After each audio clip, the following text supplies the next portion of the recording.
Being nice is good, but being exploited is not.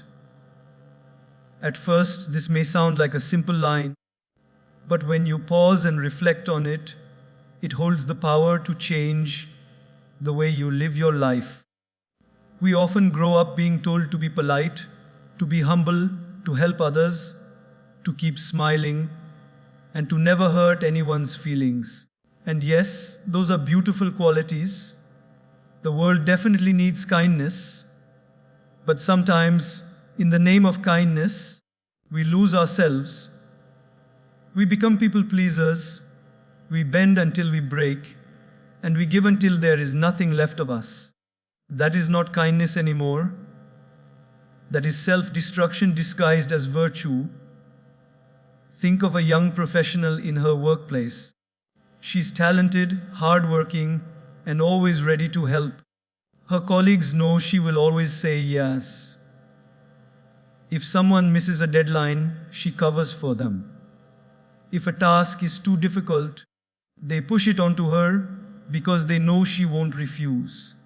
Slowly, her nights are sleepless, her stress grows, and her health declines.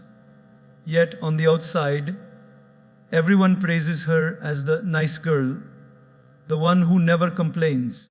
But deep inside, she knows she is not being valued, she is being used. Her goodness is not respected, it's being taken advantage of. This is the difference between being nice and being exploited. Let's look at family life. How often do we see daughters or wives carrying the entire emotional and physical load of the household? They cook, clean, manage everyone's needs, put their dreams on hold, and smile while doing it. People around them may say, "She's so nice, so selfless," but does anyone ask if she is happy? Does anyone notice if she is exhausted? Sometimes, being labeled as nice becomes a prison, because the moment she tries to set boundaries or say no, she is suddenly seen as selfish.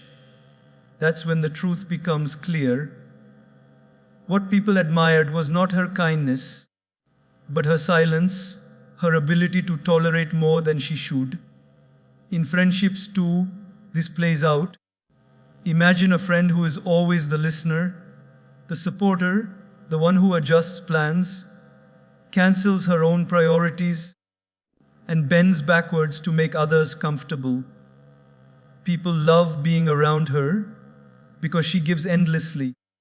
But the moment she needs someone, suddenly everyone is too busy. She realizes that she was not valued for who she was, but for what she gave. This realization stings, and yet it is a necessary awakening. Because kindness without boundaries is not kindness, it's exploitation. Life teaches us, sometimes painfully, that goodness should not come at the cost of dignity. If saying yes to others means saying no to your own peace, then that yes is not kindness anymore. It is weakness dressed as virtue. True kindness must include the courage to protect your own soul. It must include the ability to say no when necessary, not out of arrogance, but out of self-respect. Think about this in simple daily life. If your phone battery is at 5% and someone asks to use it for gaming, would you hand it over?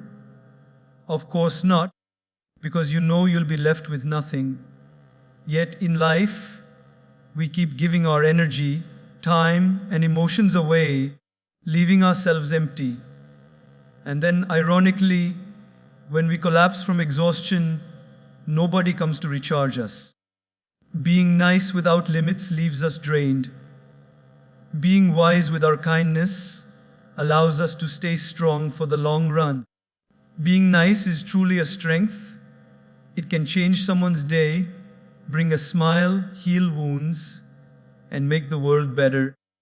But when it crosses into exploitation, it destroys you silently. People might still applaud you, but they don't see the invisible cost you are paying. That is why we must learn to balance kindness with self-respect. Saying no does not make you a bad person, it makes you an honest one. Choosing your peace does not make you selfish, it makes you strong enough to value yourself.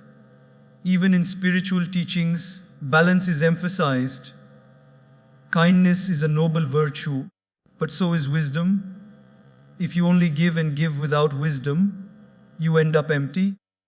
A river flows beautifully because it has boundaries on both sides guiding its water.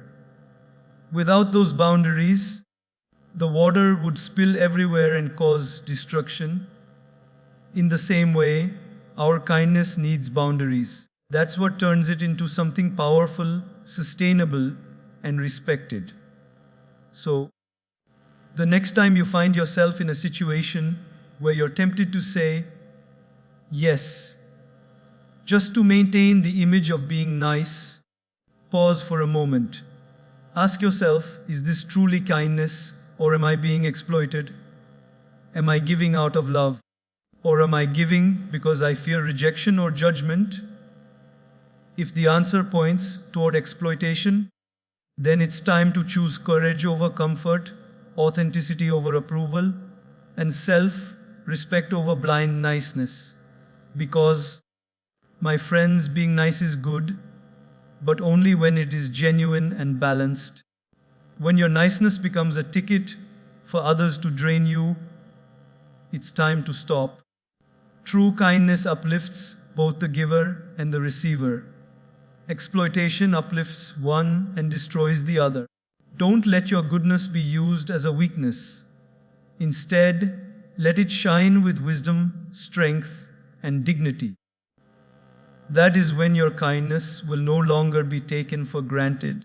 That is when people will not just like you for being nice, but respect you for being strong. And that respect, unlike shallow approval, will last a lifetime. Saying no with respect is more powerful than saying yes with resentment.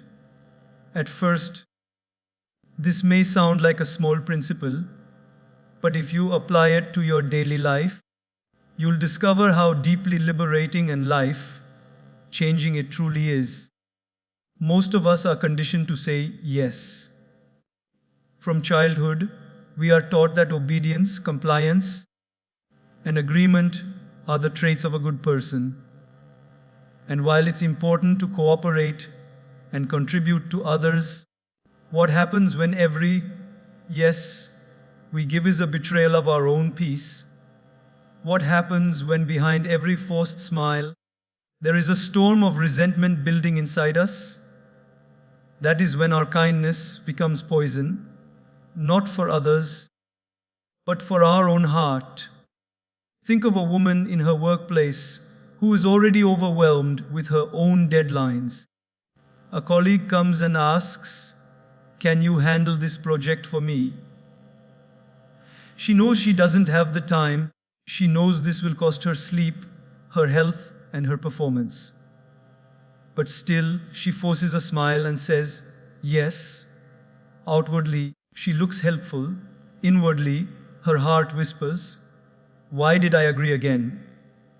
That yes is not kindness, it's resentment.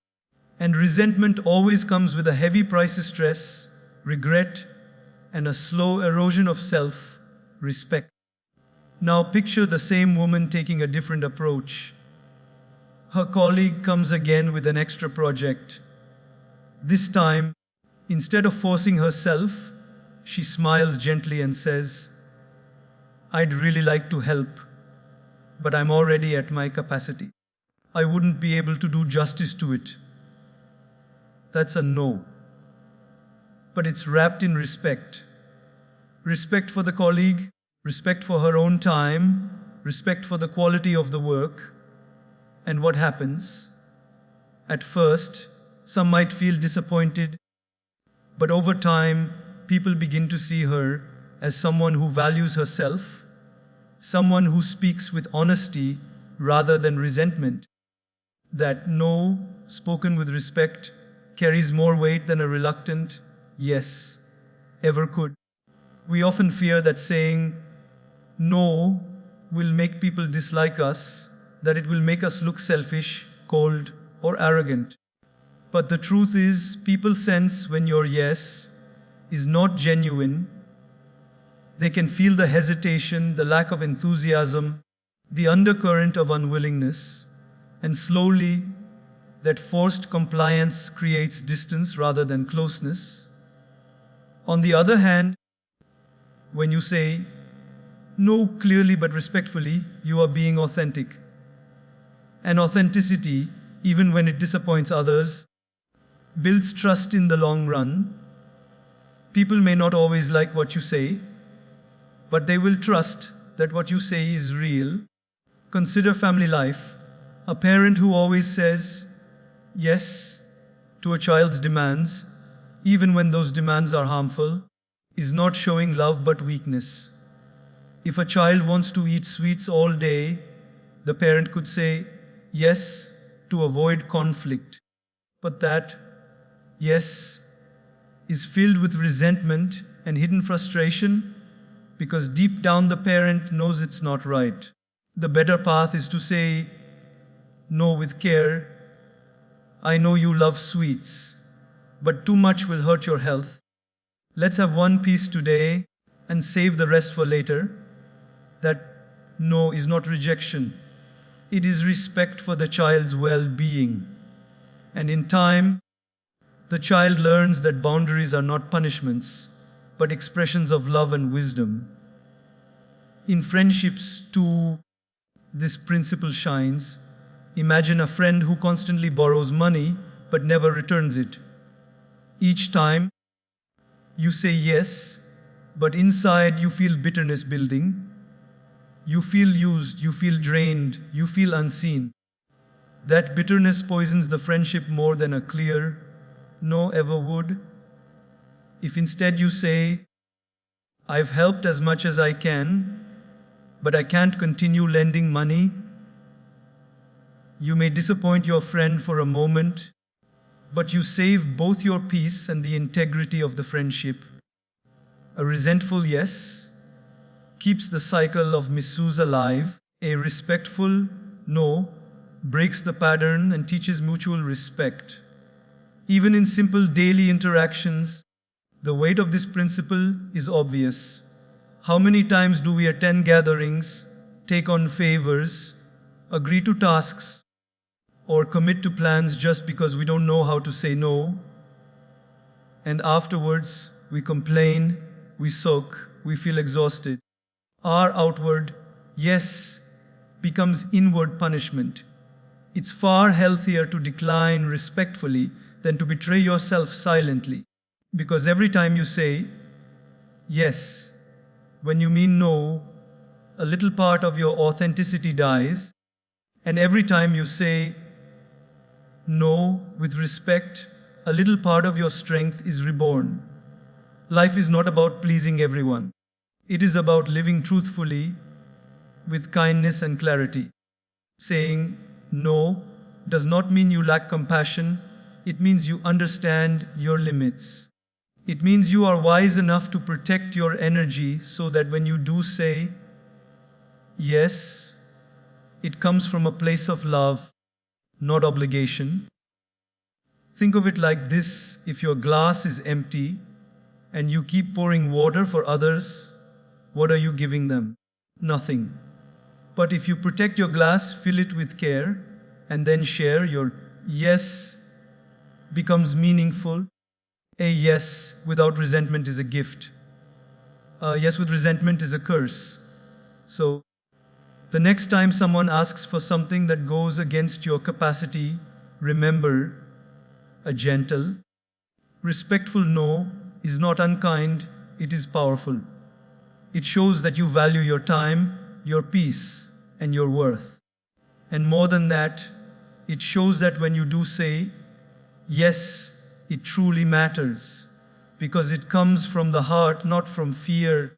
This is why saying no with respect will always be more powerful than saying yes with resentment. It creates clarity and builds respect and preserves authenticity. It frees you from the heavy chains of bitterness, and it allows your kindness to remain pure, untarnished by hidden frustration. It is not selfishness, it is wisdom. It is not arrogance, it is strength. And it is one of the most life changing lessons we can carry in our journey of becoming real, authentic, and deeply respected human beings. Authenticity matters more than approval. This statement may sound simple, but if you pause and reflect, you'll realize it's one of the deepest truths of life.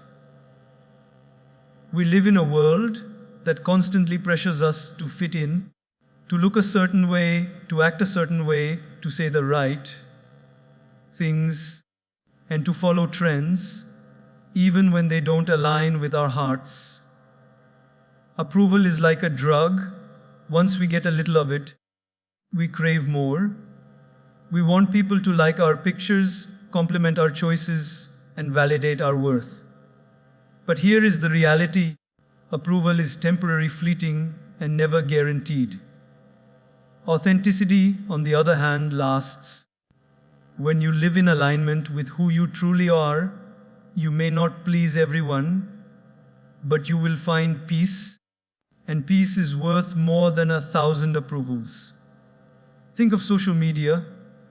How many people carefully curate their lives, posting only the brightest smiles, the fanciest meals, or the perfect travel pictures? They spend hours editing, filtering, and perfecting, all in the hope of more likes and comments.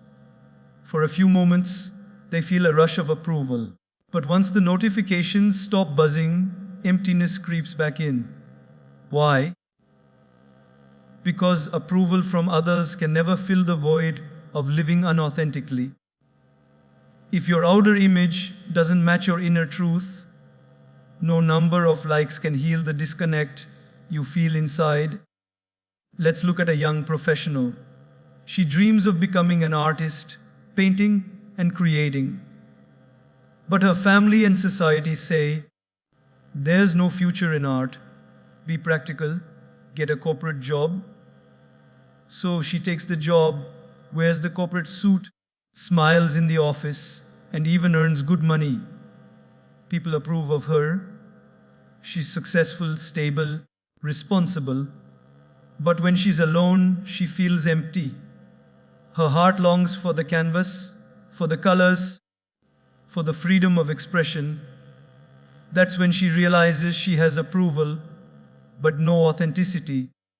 And authenticity is what brings true fulfillment. Approval is like eating junk food. It satisfies you for a moment, but leaves you hungry soon after. Authenticity is like eating nourishing food. It may not always look glamorous, but it sustains you deeply. The challenge is that many of us trade authenticity for approval because approval is immediate. It's like fast cash. Authenticity, however, requires patience, courage, and honesty. It may even cost you some relationships because not everyone will accept your truth. But the relationships that remain, the ones that flourish, will be genuine. In friendships, authenticity is the foundation. Imagine you always pretend to like what your friends like, agree with their opinions, and hide your own preferences just to avoid conflict. They may applaud you as easygoing or fun, but over time, resentment builds in your heart. You laugh at jokes you don't find funny, you join plans you don't enjoy, and you live in silent discomfort. The friendship looks smooth from the outside, but feels heavy inside. Now imagine if you expressed your true self with kindness. I don't enjoy that activity, but I'd love to do this instead. Or, I see your point, but my perspective is different. At first, some friends may be surprised, even disappointed. But in the long run, the friendship grows stronger because it's based on truth, not performance. That is the power of authenticity. Even in love, authenticity is vital. Many people enter relationships wearing masks, trying to be the perfect partner. They hide flaws, suppress needs, and pretend to be someone they're not. This may win approval for a while, but masks eventually fall off. When they do, the relationship cracks because it was built on illusion, not reality. Authenticity may feel risky, showing your true self, flaws and all, but it is the only way to build love that lasts. Because real love is not built on approval of a mask, but acceptance of the soul. Daily life is full of small examples. A student who chooses a career based on passion rather than prestige may face criticism. A parent who raises children differently from societal norms may hear judgment. A person who chooses simplicity over luxury may be mocked. But years later, when you look back, you won't remember who approved or disapproved. What you will remember is whether you lived honestly or not. Approval fades with time, but authenticity becomes your legacy. Think of nature. It teaches us this lesson beautifully. A rose does not try to become a sunflower to gain approval. A river does not stop flowing just because people prefer a mountain. The sun does not dim itself because someone thinks it's too bright. Nature exists authentically, and in that authenticity, it shines. Humans, however, often abandon their true colors to gain temporary applause. And in doing so, we lose the very essence of who we are meant to be. So many people live their entire lives chasing approval of parents, society, colleagues, even strangers. But approval is like chasing shadows.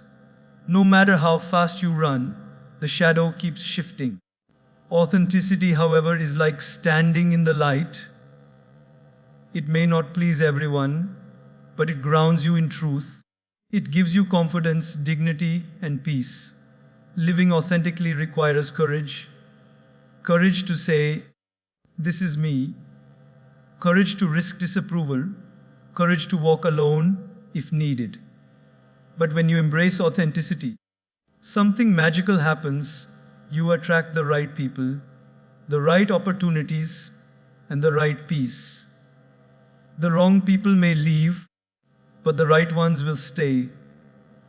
Because the ones who stay are not staying for your mask, they are staying for your truth. In the end, authenticity matters more than approval, because approval is external, while authenticity is internal. Approval belongs to others, but authenticity belongs to you. Approval is borrowed, authenticity is owned. Approval can be lost in a second, but authenticity becomes the foundation of a meaningful life. So choose to be real, even if it costs you applause. Choose to be authentic, even if it disappoints some. Because at the end of the day, your soul does not crave the noise of approval, it craves the peace of authenticity. True kindness starts with kindness to yourself. This is a principle we often overlook because society constantly teaches us that kindness is about giving, serving, sacrificing, and putting others first. And yes, that is a noble path, but what happens when you give so much that there is nothing left of you? What happens when, in the name of kindness, you ignore your own needs, silence your own voice, and let your soul run dry? That is not kindness anymore. That is self-neglect. And you cannot truly be kind to the world if you are cruel to yourself. Imagine a candle burning brightly in a dark room. It spreads light, it warms others, it gives beauty to the space. But what happens if the candle has no wax left to sustain its flame? Eventually, the light goes out. The candle cannot serve its purpose anymore because it did not preserve itself. In the same way, when we continuously give kindness to others without showing it to ourselves, our flame begins to fade. We become exhausted, resentful, and empty. And in that state, our kindness loses its purity. Take the example of a mother. She wakes up early, cooks for her family, takes care of the children, manages the house, works long hours, and sacrifices her own desires day after day. Everyone calls her the kindest, most selfless person. But when she looks into the mirror, she sees a tired face, drained eyes, and dreams she never pursued. She gave so much love outwardly, but forgot to give any inwardly. Her kindness to others was abundant, but her kindness to herself was absent. Over time, this imbalance leads to burnout, frustration, and even bitterness. The truth is, if she had chosen small acts of kindness toward herself, resting when needed, pursuing her passions, allowing herself moments of peace, her love for others would not have been diminished. In fact, it would have been stronger because it would come from a place of fullness, not depletion. Think of your own daily life. How many times have you said yes to things that drained you just to appear kind?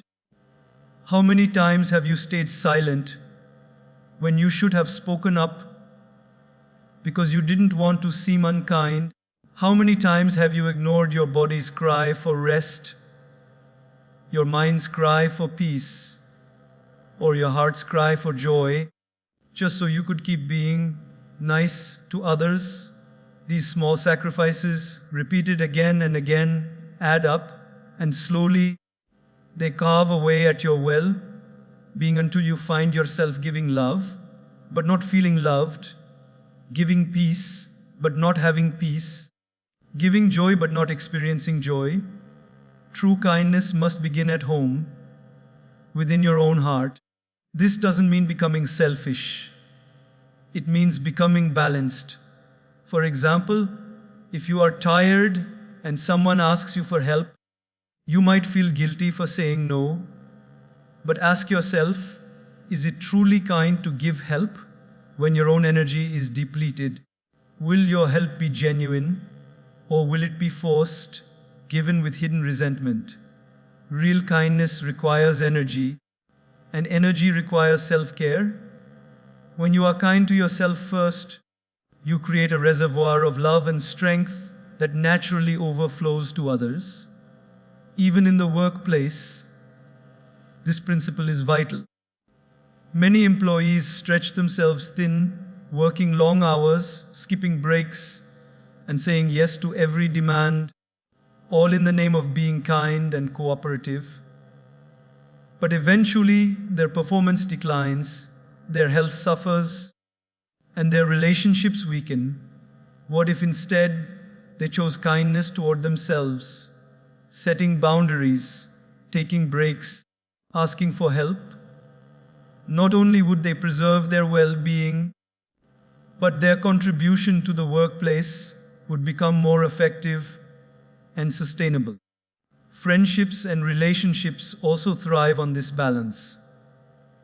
If you are always the giver, always the listener, always the one adjusting, but never allow yourself the space to receive, eventually your kindness turns into quiet resentment. You may still smile, but inside you feel unheard, unseen, and undervalued. On the other hand, when you treat yourself kindly, acknowledging your needs, voicing your feelings, respecting your boundaries, you set an example for others to treat you with the same kindness. And in return, your relationships become healthier and more genuine. Think of nature again. A tree gives fruit, shade, and oxygen, immense kindness to the world. But it can only do that because it first receives water from its roots, sunlight from the sky, and nourishment from the soil. Without those, the tree cannot give. In the same way, You cannot give kindness sustainably without nourishing yourself first. Your roots, your mind, body, and soul must be cared for before you can care for others. Keenness to yourself can be as simple as speaking to yourself gently instead of with harsh criticism. It can be taking a walk when your mind feels heavy. It can be resting without guilt, saying no without shame, or pursuing something you love without apology. These small acts refill your inner reservoir. They make you stronger, calmer, and more joyful. And when you approach others from that place of inner kindness, your kindness to them becomes more genuine, more powerful, and more lasting. So remember, kindness is not just about what you give outwardly, it is also about what you allow inwardly. If you ignore yourself in the name of kindness, your love will eventually feel like a burden. But if you honor yourself with kindness first, your love will feel like a gift. True kindness is not sacrifice that destroys you. It is compassion that sustains you. When you learn to be kind to yourself, you don't just brighten your own life, you make your kindness to others purer, stronger, and infinitely more meaningful. Boundaries are not walls, they are bridges of respect. Too often, people mistake boundaries for coldness, selfishness, or rejection. They think saying no means shutting people out, and setting limits means building walls. But in truth, healthy boundaries are the exact opposite of walls.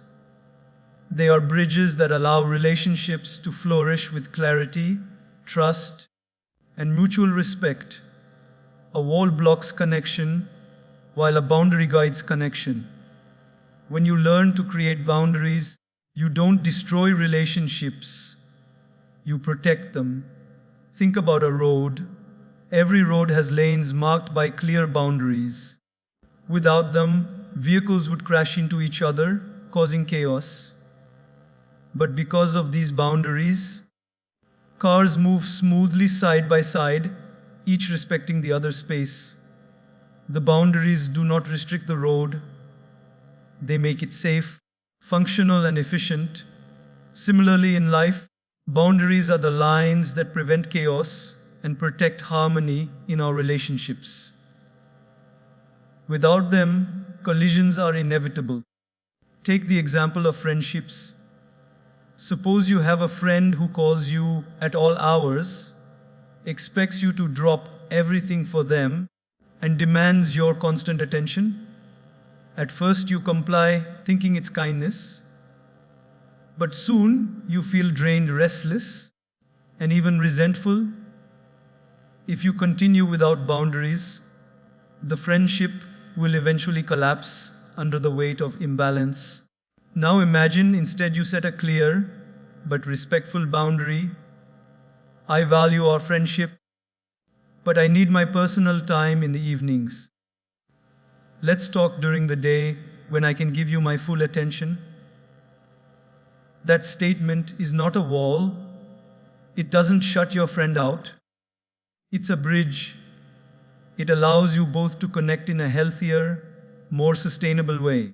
The friendship becomes stronger because it rests on respect, not exploitation. Even in families, boundaries are essential. Many people believe that in family, everything should be shared without limits. Time, energy, money, even privacy. But when one member's needs constantly overshadow another's, love starts to feel like control. For instance, a grown child may feel pressured to live their life exactly as parents dictate, out of guilt or fear of being called ungrateful. Without boundaries, that relationship breeds resentment. But when the child respectfully asserts, I love and respect you, but I also need space to make my own choices, the boundary becomes a bridge. It does not sever love, it protects it from suffocation. Over time, even if difficult at first, this boundary helps both sides see each other with deeper respect. Workplace life also offers countless examples. An employee without boundaries often ends up staying late every day, answering emails at midnight, and sacrificing personal health for endless demands. On the surface, this looks like dedication, but inside, it creates exhaustion and frustration. Eventually, performance drops and bitterness grows. On the other hand, an employee who sets clear boundaries, such as not checking emails after work hours or declining tasks outside of their role, may face surprise at first, but soon earns respect. Colleagues learn when and how to approach them, and the work environment becomes healthier. That boundary is not a wall blocking contribution, it is a bridge enabling balanced, consistent contribution. In relationships of love, boundaries are perhaps the most misunderstood. Many people equate love with complete merging, losing individuality in the name of intimacy. But love without boundaries quickly becomes dependency, and dependency eventually suffocates love. Consider a couple where one partner demands constant updates, complete control, or unending availability. Initially, this may look like closeness, but in reality, it is control masked as love. The healthier approach is when each partner has the courage to say, "I love you deeply, but I also need time for myself, my hobbies, my friendships, my growth." That boundary does not reduce love, it enriches it. Because love thrives in freedom, not in captivity. Boundaries allow love to be a choice, not a chain. In daily life, you can see how boundaries transform small moments. Suppose you are at home after a long day, craving rest, and someone calls asking you to join an event. Without boundaries, you say yes, drag yourself there, and return home even more exhausted. Inside, resentment grows. But if you kindly say, "I appreciate the invitation, but I really need to rest tonight," you've drawn a boundary. And because of that, the next time you attend, you'll be present with genuine joy, not forced obligation. Your no today builds a stronger yes tomorrow. Boundaries also teach others how to treat you. If you never express your limits, people assume you have none. They will keep taking, not necessarily out of malice, but because you've never shown them where to stop. By setting boundaries, you educate people about your needs and values, and those who truly care will adjust, because respect naturally grows when clarity is present. Those who leave because of your boundaries are the ones who never valued you beyond what they could take. In that way, boundaries also filter out unhealthy connections. Nature itself teaches us the beauty of boundaries. A river flows gracefully because its banks guide it. If there were no boundaries, the water would flood everywhere, causing destruction. A garden flourishes because there are boundaries that separate the plants from weeds, order from chaos. Boundaries do not hinder beauty, they preserve it. Similarly, in human life, boundaries preserve peace, dignity, and mutual respect. Boundaries are not walls. Walls isolate, suffocate, and divide. Boundaries connect, guide, and protect. A wall says, "Stay out." A boundary says, "This is how we can stay together." When you build walls, you lose people. When you create boundaries, you build healthier relationships. They are bridges of respect, bridges that allow you to love without losing yourself, to give without being drained, and to connect without being consumed. So remember, when you set boundaries, you are not being unkind, you are being wise. You are not pushing people away, you are inviting them to meet you on the bridge of respect. And on that bridge, relationships are stronger, love is purer, and life is far more peaceful. Losing fake friends is gaining real freedom. At first, this phrase might sound harsh because we often grow up believing that more friends means more happiness, and being surrounded by people is a sign of success or popularity. But as life unfolds, we begin to realize that not everyone who smiles with us, laughs with us, or walks beside us is truly a friend. Some people stay close only as long as we are useful to them, as long as we keep saying yes, as long as we don't set boundaries.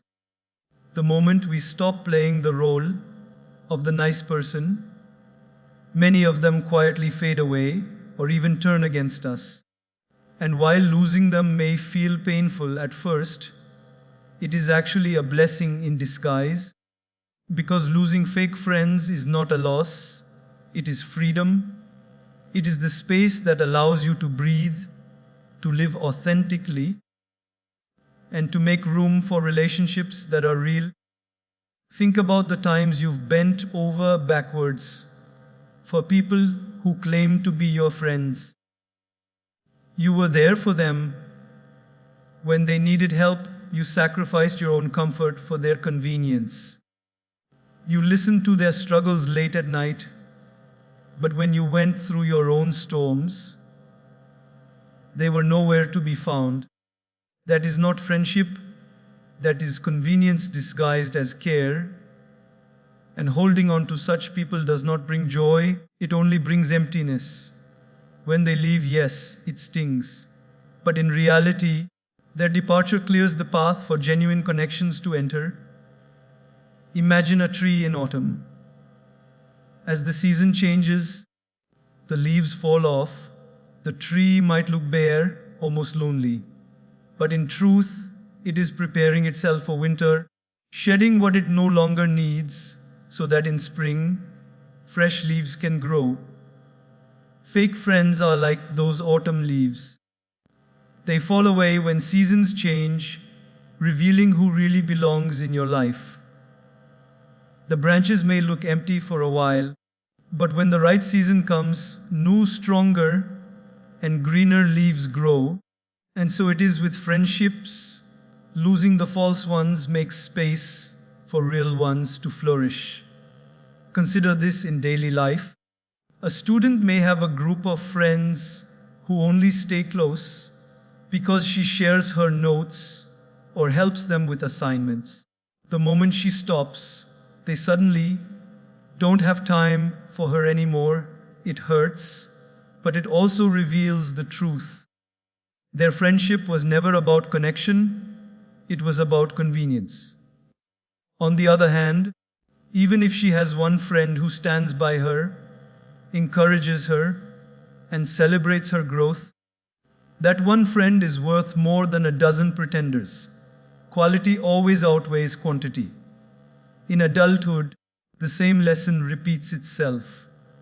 People may act like friends when you have success, wealth, or influence. They'll attend your parties, compliment you publicly, and show up in your photos. But let trouble arrive, and suddenly they vanish. A job loss, a financial struggle, or even a moment when you simply say no to their demands, and their true colors are revealed.